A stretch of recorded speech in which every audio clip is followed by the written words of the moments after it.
Guys, welcome to Better Bachelor. This is Joker with a face for radio and a voice for print. Oftentimes it is said that the cheapest woman that you can date is the one that you can pay for.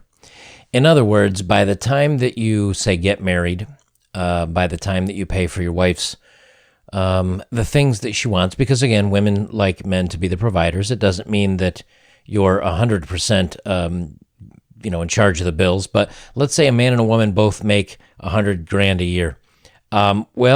You're going to be paying your money towards dates and flowers and vacations and a new couch, even though you don't need one because the other one's still standing and hasn't been infested with fleas. And depending on how you are with most bachelors, I've seen some couches that could almost move on their own. But by the time you can factor that stuff in, plus the fact that, let's say you go out to dinner and maybe you go to the movies and et cetera, there's no guarantee of action at the end of that date. You still might be out 50, 60, 75, $150 just to get to know a woman a few times before being able to have some fun with her. And you take that into effect over the course of the months until either things get stale or you decide you don't want to date her again, and then you start over. Well, what about just saying, you know what, I want to go on 1 or 2 dates a month. I'm going to hire a pro. I'm going to hire a professional girlfriend because, the legal types, we're definitely not talking, no way are we talking about anything against the law here.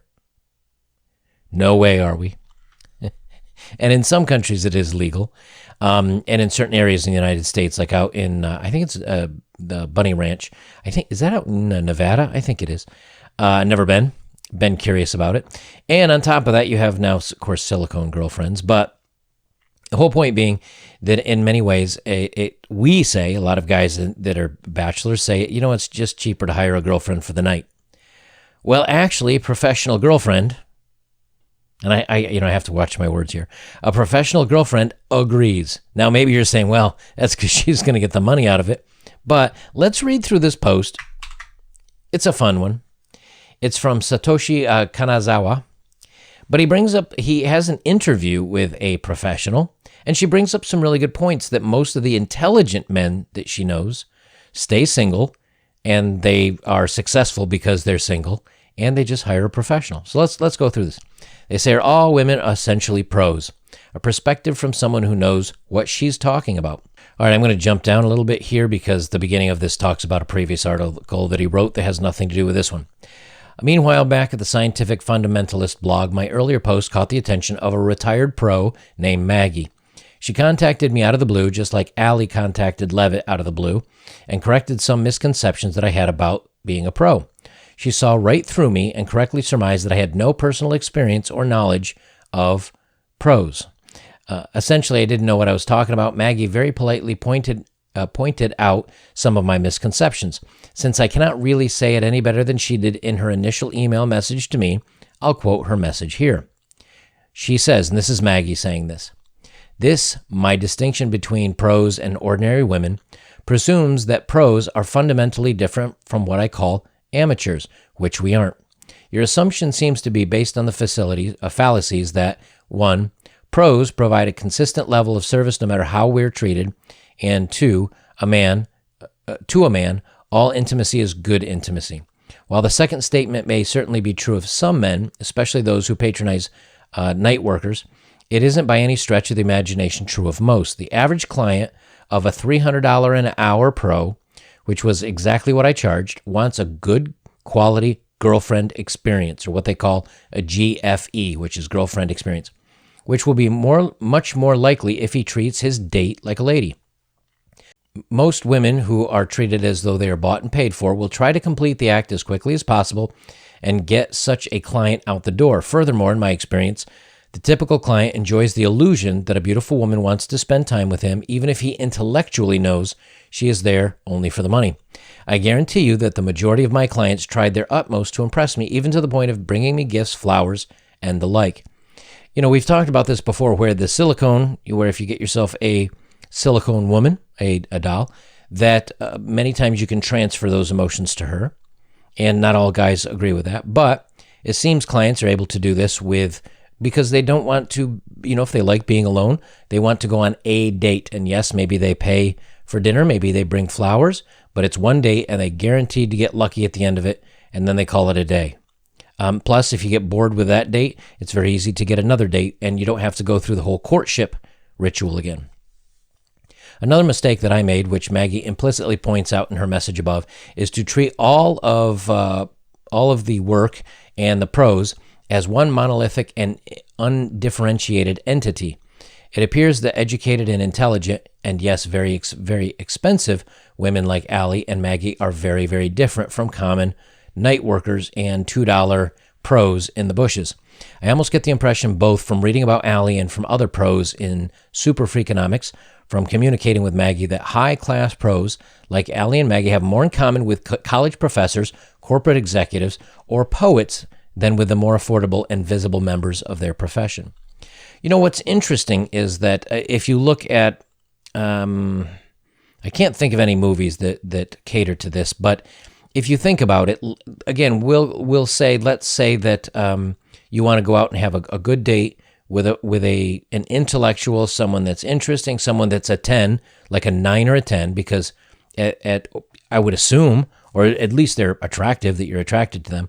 I would assume that when you go out on a date and are paying for this type of experience, it's going to be more expensive, but it's going to be more of, hey, you get to have dinner, you get to pretend she's your girlfriend for the night, and you get this at the evening.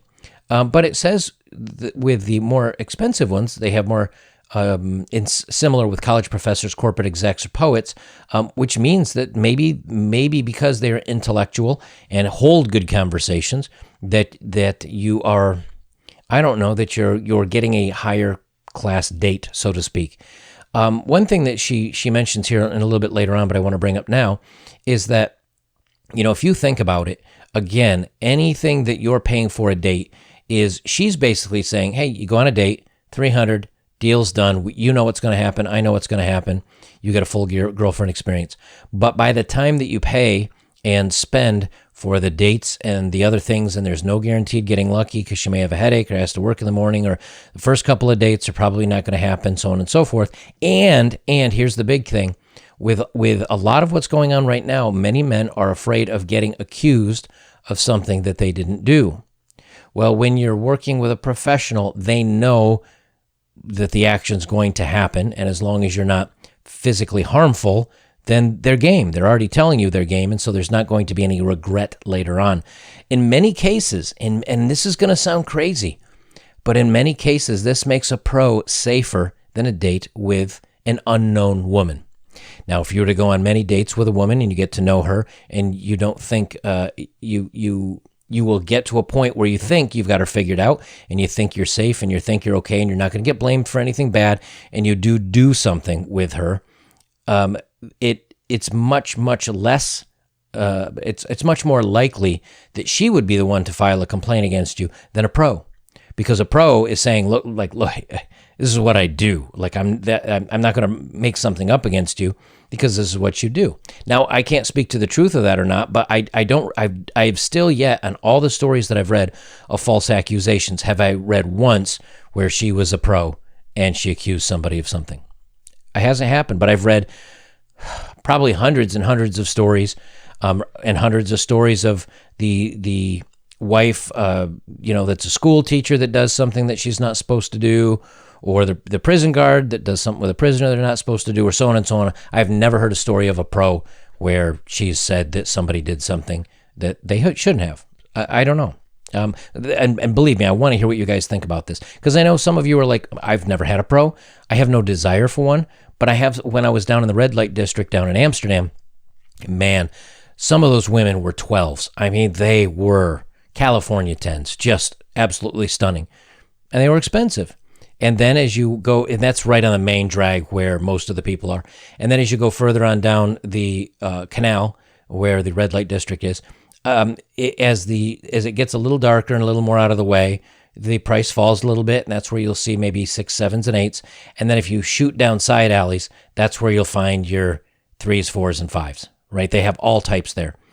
There are definitely some women. There are some women there that I could say are as pretty as any woman I've ever seen in my life, and which really surprised me. I did not expect that in Amsterdam or in any profession like this.